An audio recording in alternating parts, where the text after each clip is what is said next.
बाबा बागेश्वर को लेकर आज पूरी दुनिया में उनका बहुत क्रेज है। दुनिया के ज्यादातर देशों के लोग उनसे मिलना चाहते हैं, उनकी राम कथा दिव्य दरबार में अपने देश में करवाना चाहते हैं। बाबा बागेश्वर भी सनातन की सेवा में जुटे हुए हैं। कई लोग तो देश में सनातन का प्रचार प्रसार कर रहे हैं। बाबा बागेश्वर तो विदेशों में सनातन का प्रचार प्रसार कर रहे हैं, दुनिया भर के देशों में जा रहे हैं और लोगों की समस्याओं को ठीक करने के लिए दरबार भी लगा रहे हैं। बाबा बागेश्वर को लेकर पूरी दुनिया इस बात से भी हैरान है कि वो बिना पूछे उनकी समस्या जान कैसे लेते हैं और पर्चा खोलकर उसका समाधान भी दे देते हैं। लेकिन इस बार बाबा बागेश्वर के सामने ऐसा सवाल आ गया कि जिसने उनके ही दिमाग के फ्यूज उड़ा दिए। एक 10 साल के बच्चे ने ऐसा सवाल पूछा कि बाबा बागेश्वर कुछ देर के लिए चकरा गए। नीम करोली बाबा को लेकर सवाल पूछा गया बागेश्वर बाबा से कि क्या आप नीम करोली बाबा के अवतार हैं। बाबा बागेश्वर ने क्या जवाब दिया, इसका पूरा वीडियो आपको आगे दिखाऊंगा। लेकिन पहले आप देखिए कि बाबा बागेश्वर कैसे एक अलग लेवल पर जा चुके हैं। वो भारत में तो सनातन का प्रचार कर रहे हैं, लेकिन अब विदेशों से भी लोग उनसे सनातन की सीख ले रहे हैं। आजकल बाबा बागेश्वर भारत से करीब 12,000 किलोमीटर दूर फिजी देश में कथा कर रहे हैं। कुछ दिन पहले बाबा बागेश्वर ऑस्ट्रेलिया में राम कथा कर रहे थे। वहां से जैसे ही लौट कर आए, उसके कुछ दिन बाद फिजी रवाना हो गए। आप देखिए कि फिजी में बाबा बागेश्वर को लेकर क्या माहौल है। बाबा बागेश्वर को देखने, उनसे मिलने और रामकथा सुनने के लिए कितनी भीड़ पहुंच रही है विदेशों में, और वहां के आयोजकों को पूरा स्टेडियम बुक करना पड़ रहा है। यह फिजी की तस्वीर दिखा रहा हूं भाई, पूरा स्टेडियम बुक है। बाबा बागेश्वर ने भी सनातन का ऐसा माहौल बनाया कि स्टेडियम में बैठे लोग गदगद हैं। फिजी में बाबा बागेश्वर का क्रेज देखने के लिए वहां के डिप्टी प्राइम मिनिस्टर विलियम गावोका भी दरबार में पहुंच गए। यहां अपने दिव्य दरबार की शुरुआत बाबा बागेश्वर ने भारत के राष्ट्रगान से की, ताकि विदेश में रहने वाले लोग भारत की महानता और सनातन की महिमा दोनों के बारे में समझ सकें। यह है बाबा बागेश्वर का रौला इस वक्त, और वो सनातन का रौला स्थापित कर रहे हैं। दुनिया भर में जा रहे हैं। ब्रिटेन में देखा, ऑस्ट्रेलिया में देखा, फिजी में देखिए डिप्टी प्राइम मिनिस्टर बगल में खड़े हैं। वो देखने आए हैं कि कौन ऐसे बाबा आ गए भाई कि पूरी की पूरी भीड़ पहुंच गई, हजारों लाखों लोगों। फिजी के दरबार में बाबा बागेश्वर की मुलाकात उस आदमी से भी हो गई जो बागेश्वर धाम की शक्तियों को बहुत हल्के में ले रहा। इसलिए दरबार की शुरुआत में ही बाबा ने इस आदमी को अपने पास बुला लिया। इसके बाद दरबार में जो हुआ वो देखिए। उसके बाद आपको बताता हूं कि बागेश्वर बाबा का पर्चा खोला तो क्या क्या। आइए अगला आइए भाई साहब, आइए आइए आइए आइए बॉस, आइए आइए आइए। जय जय सीताराम है। अरे तुम कहाँ पाँव पर रहे, तुम ना पढ़ो। कहाँ से आना हुआ है? अच्छा, नांडी से ही हो तो ठीक है। फिर पहली बार आए हो,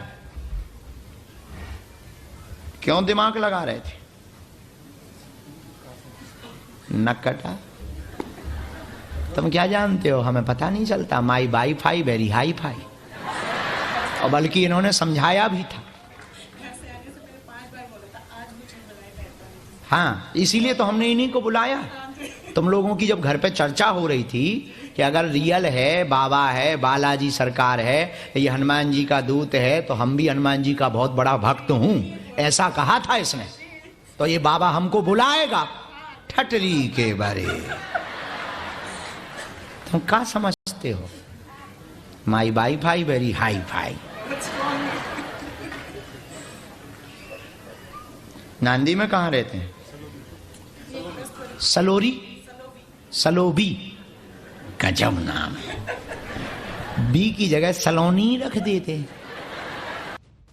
बाबा बागेश्वर की महिमा देखकर इस आदमी की सारी गलतफहमी दूर हो गई। लेकिन उसके बाद बाबा ने जब इसका पर्चा खोला तो यह हैरान रह गया। बाबा बागेश्वर ने बिना पूछे इसके मन के सारे सवालों के जवाब दे दिए। जरा यह हिस्सा भी देखिए, उसके बाद बताता हूं कि और क्या क्या कमाल हुआ वहां। तुम्हें भरोसा था कि हम बुलाएंगे? जी। अगर ना बुलाते तो हम फेल हो जाते, नहीं?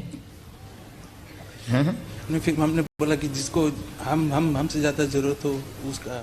पूछो क्या समाधान? हमारे घर पे हाजी हमारे थोड़े बीमार है, हाजी 8 साल से कटे हुए हैं। हाँ, खून जम गया ना? हाँ। ब्लड क्लॉटिंग हुई ना? उन्हीं की बात कर रहे हैं। हाँ, आ गया उनका। और पूछें। और हमारे 10 साल हो गए शादी को। संतान की अर्जी? जी। ये किसकी? हमारी। तो काहे नहीं बोल रहे? 3 विषय आए, एक और पूछो।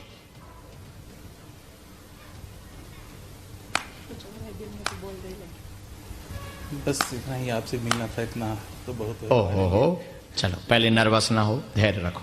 हमने लिखा आशीर्वाद लेने आए, संतान की अर्जी लेकर के आए, रुकावट लगा, आप प्रसन्नता लगातार रहती है, काम भी तेज गति के साथ होंगे। बालाजी की कृपा से 2026 से 28 तक तुम्हारे घर में किलकारी गूंजेगी, पुत्र योग बनेगा। आजी को ब्लड क्लॉटिंग है, सिर में खून जम गया है, चलने में समस्या बनी, शरीर शिथिल है। दरबार में बाबा बागेश्वर को इस बात का भी पता चला कि फिजी में बहुत से हिंदुओं का धर्म परिवर्तन करवाया जा रहा है।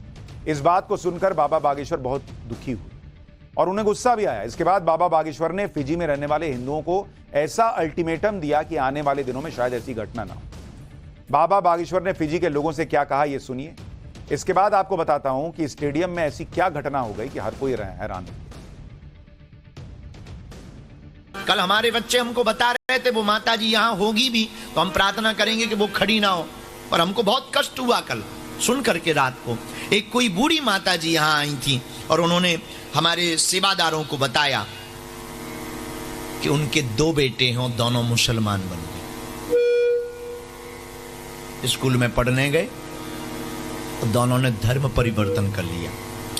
और हाल ये है, वो माँ रो रही थी, रोते हुए कह रही थी कि अब बच्चे प्रसाद नहीं लेते घर पर, मंदिरों की मूर्तियां फेंकने को कहते हैं, दिया नहीं जलाने देते। इसी फिजी की बात बता रहे हम आपको। दीपक नहीं जलाने देते, पूजा पाठ नहीं करने देते।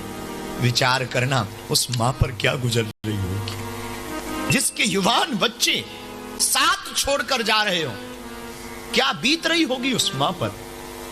एक ही घर में रहते हुए बच्चे राम का विरोध कर रहे हैं। बाबा बागेश्वर के इस दरबार में एक ऐसी घटना भी हुई जिसे देखकर स्टेडियम में बैठा हर इंसान दंग रहा। बाबा बागेश्वर ने भीड़ में बैठी एक ऐसी महिला को बुलाया जिसे पैरालिसिस यानी लकवा की बीमारी। यह महिला 2 लोगों का सहारा लेकर बाबा बागेश्वर के पास आई, लेकिन इसके बाद अपने पैरों पर चलने लगी। इसे देखकर दरबार में बैठे लोग भी हैरान रह गए। देखिए वहां क्या हुआ है, उसके बाद आगे। ये पीला दुपट्टा जो डाले व्हील चेयर पे बैठी हैं, जरा इनको पकड़ के लाओ। यही है वो, हमारा पूरा भरोसा कह रहा है। सामने में जो पीला दुपट्टा डाले हुए व्हील चेयर पे बैठी हैं, इनको जरा पकड़ करके लाइएगा। आओ बहन, अच्छे से पकड़ना।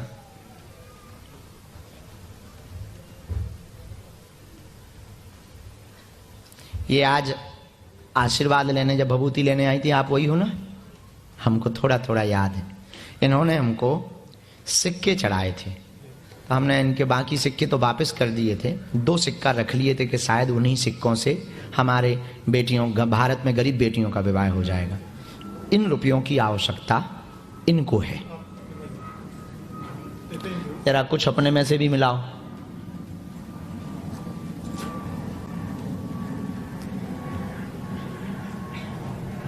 लाओ जरा कुछ।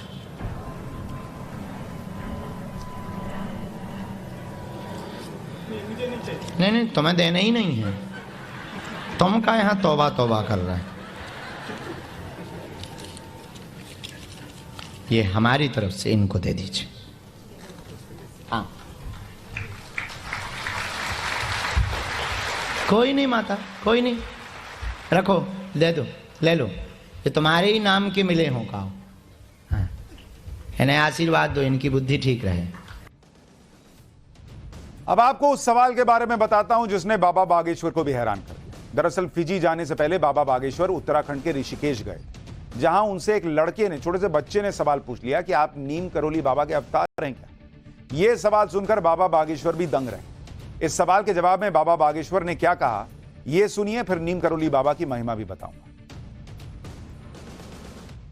और गुरुजी 2 प्रश्न है मेरे। तुम तो भाई बोलो। गुरुजी, क्या आप नीम करौली भगवान का अवतार हो?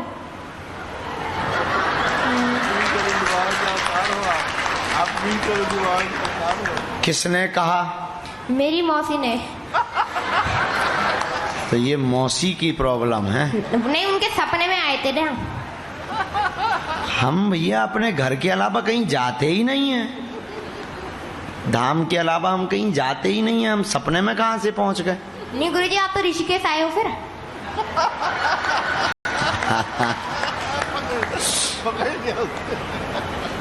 गुरुजी तुमसे जीतना मुश्किल है। जी दूसरा, गुरुजी ये कि आप जब धाम में खाली हो गए, क्या मैं आपके साथ क्रिकेट खेल सकता हूँ? तुम तो बेटा हमारे जीवन से भी खेल सकते हो। नहीं नहीं, बस क्रिकेट ही खेलना है।